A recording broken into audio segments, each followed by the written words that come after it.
What's up, guys? Dirty Boys Off-Road here. You got JG and Action Jackson out here messing around the woods, still trying to break Jackson's new Ace 150 in. Figured we'd do a little follow-up video just because. Yeah, well, we're still working on it. I mean, it's you got some miles on it, but it ain't quite broken in yet. I'm curious to see how much miles this thing has on it. Yeah, Polaris, that is one thing. They don't give you an hour meter or an odometer, which kind of sucks. You got to add that aftermarket, which we still haven't done. But the point is, he's still getting to know his machine. We're still kind of putting it through the works around here. So we just kind of wanted to do a little follow-up video and address some of that. When we started... adjust and change the chain while we're at it. Yeah, we're gonna get there because that was definitely one of the things that I thought about. But just to give a little backstory, Jackson's 8 years old. He's about 80 pounds, maybe about 4 foot tall. Really, Dad?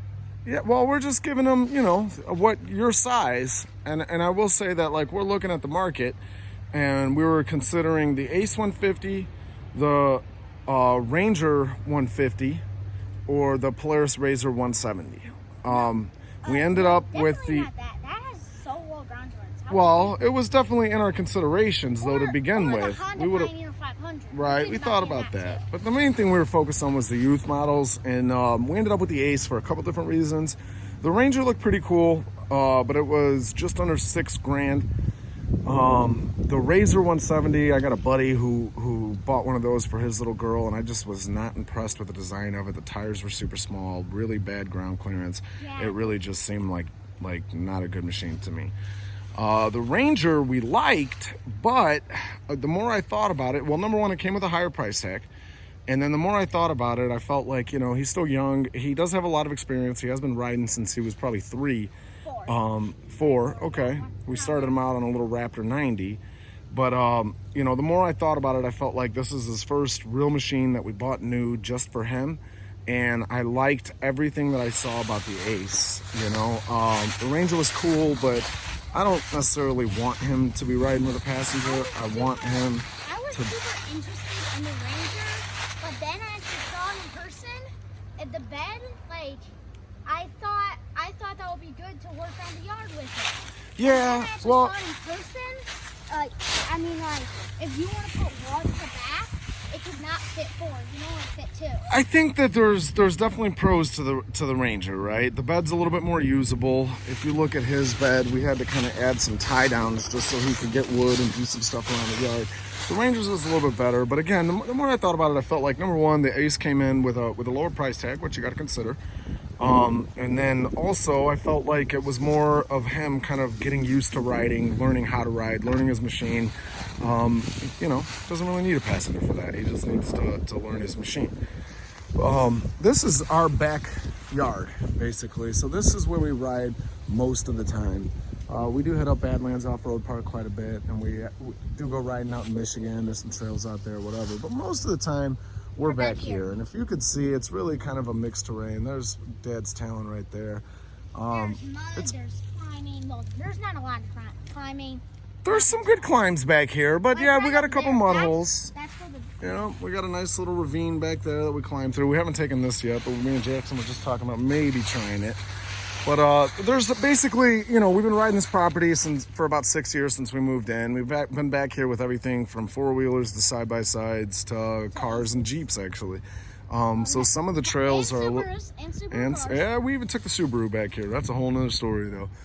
But it's kind of a mix of trails, you know what I mean? It's kind of washed out. You can't really see much now because there's so many leaves. But a lot of these are really washed out from when it rains and some dip-offs and stuff like that. That's where I was really concerned with the Razor 170, just kind of not being able to cut it. Yeah. The Razor 170 also comes with these super, super tiny tires. And although we're going to change these to aftermarket and go bigger, I really do think that from the factory, yeah, they're pretty decent. Okay, they're at least rideable. Where that Razor, I felt like wasn't. I mean, they're not crazy big, but they're way bigger than the Razors. Yeah, they get the job done. The Razors are like 13 inches. I don't remember the spec off the top of my head, but yeah, they're not big. But anyway, the cool thing about the Ace, and we mentioned this in the last video too, it has different speed settings. So the speed settings are actually accessed. Yeah, and the Ranger made it a lot easier. The Ranger actually you could do it from an app, from the Polaris Ride Command app. But here, Where this one you can't. this you have to set. Yeah, you got to actually change the settings. But it hasn't been that big of a deal for us. I started him out on one, let him ride for about 20 minutes, and I just jumped it straight to the highest speed setting because he's pretty experienced. He knows his stuff. What about when you almost tipped it, Jackson? You want to tell him about when you almost tipped it? There was 2 times I almost tipped it. Okay, so let's hear about the first one. So the first one, it was the first day I ever had it. Mm-hmm. Also, the first day, I burned through a whole entire tank. Yep, whole tank of fuel. The first day, we were back here, and it doesn't look like it right now, but I was going through from here, and then I just dipped straight in. Yeah. I'm just hanging sideways like this. But we didn't tip. We kept it on all 4 wheels, and then there was another incident over there where he pretty much did about the same thing. Yeah. He came and flagged me down. I was on the other side of the woods. Came and flagged me down. I never seen a little boy. Right here. You were actually right here. Yeah. But I've never seen a little boy more happy to almost flip his machine. But he was pretty proud of it. But I was not. I just took the turn a little too early. Okay. yeah, I mean stuff happens. Yeah. Stuff Like happens. Papa flipping the razor. We did check all the fluids right away when we first bought it. Oil was good. Everything was all right. You know, there are, I will say overall, I think we're definitely super happy with the machine. I think it's super cool, especially for that price point. It's really good for his age, for his size. But there are some things that I don't necessarily like about it. I don't like, or we don't like how, I mean, Polaris should really, come on, an hour meter, it's a couple bucks. It should come straight from the factory with an hour meter. The odometer, I think it should still have, but I could see them not putting it in. I really think the hour meter is crucial. To have to add one of those after spending $4 grand on one of these little things is, you know, it's annoying, but whatever, it's not that hard. Is there a different way to check your hours? Or do you have to have an hour meter? You gotta have an hour meter. Otherwise, you're just guessing. The other thing that we ran into was, yeah. Other thing we ran into was the chain adjustment. So if you look here, this is, no, it's a new machine. It wasn't your fault. Yeah. If you look here, this is how you actually adjust the tension on your chain, which you could see down here. There's your chain, there's your final chain drive, comes out of your transmission, hits that rear axle right here. Well, after, I don't know, maybe about a month or so of riding, that chain developed a lot of slop. We had to tighten it. We had to, you know, readjust all that. And maybe we should have checked it when we first got it. You know, that was one of the things. No, that was because I just put it in gear and then just gunned it. Well, that loosened up the chain. We're gonna get there. I don't think that that's what caused that. That's a different issue that we're gonna address. But I still, you know, whatever. It's a new machine. I think you're gonna have to revisit all that kind of stuff. Also, another complaint is they sit way too low to actually hit a good mud hole. Yeah, we talked about that too. We're definitely gonna fix that. We got some gnarly little mud holes. I want him to be able to hit them. If we can find a way to like raise these coming out of here, then that would be good. Yeah, one of our subscribers actually talked about that, Jackson, and said that there are some snorkel kits, and Dad needs to look into that. Yeah. Yeah, that would be good. That's what we need for this. But like I was saying, so this is how you. Yeah. This is how you adjust the tension on your chain. So you literally, it's kind of weird. You got some lock washers down here. You got to crank this, and then that'll adjust your tension. And like I said, we did have to do that about a month after we bought it. Not a month. It wasn't in October. It was still in September. Okay. My other major complaint, that's not even really a complaint with the chain tension, because again, it's a new machine. You're gonna have to revisit those things. My major complaint about this thing, if I had anything to complain about other than the lack of the hour meter, is the engagement of the gears. Oh, yes. And it's, Jackson, you want to tell them kind of what happens sometimes when you put it in gear? When we first got it, but if you don't make sure that it's fully pushed in, then it will make a noise like it'll sound like that's spinning, but it's not. Oh, and it's gonna mess up your transmission. That's a very big problem with it. So what it is actually clutch engagement, and it kind of took us a little while to learn. The best solution we found, when he first got it, he would put it into gear, and then he would go to take off, and you would hear this real loud clanking noise, and it just didn't sound good. that What was we've the chain. learned, That was no, the chain no, I part. think that was the transmission engaging. It was actually the actual clutch engagement.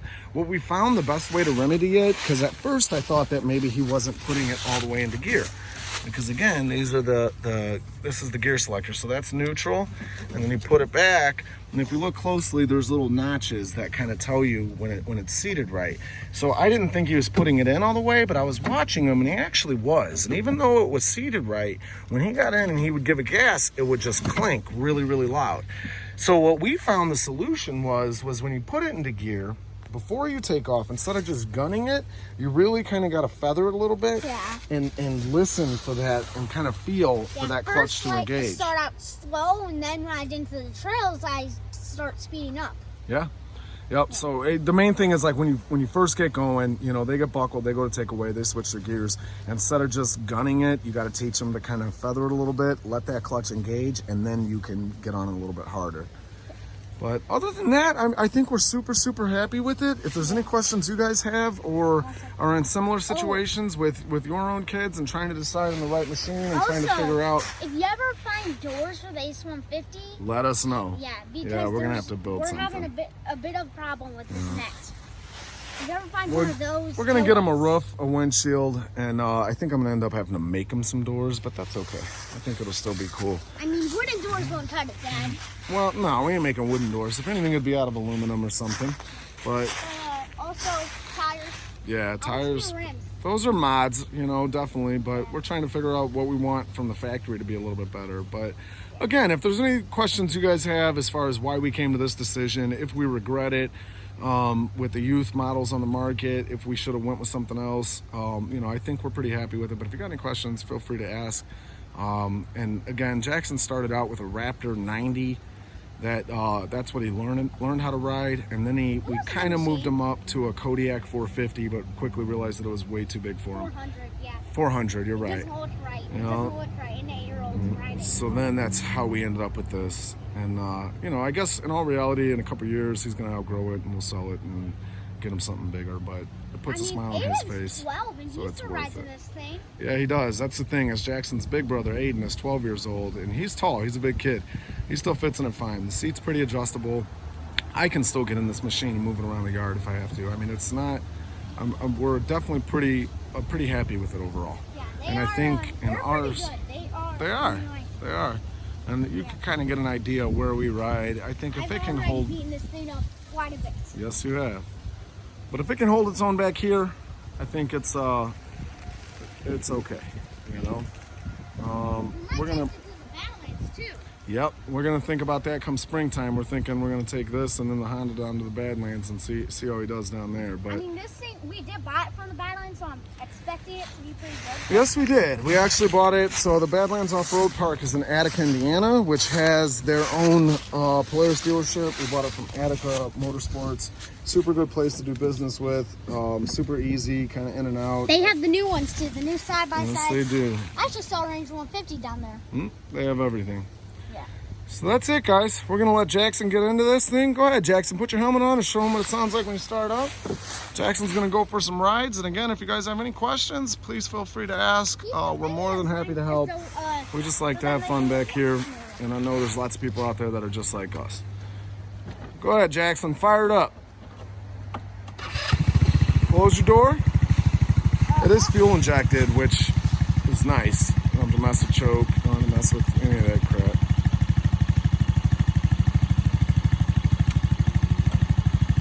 Show them how you feather it, buddy, when you put it into gear. I know. Okay. He's going through the rounds. There you go. See, he did that just like I taught him. A little bit of gas, you don't just gun it. Gun it, that's when it clinks. See, I'm kind of getting through his little thing there. And that's it. He's off.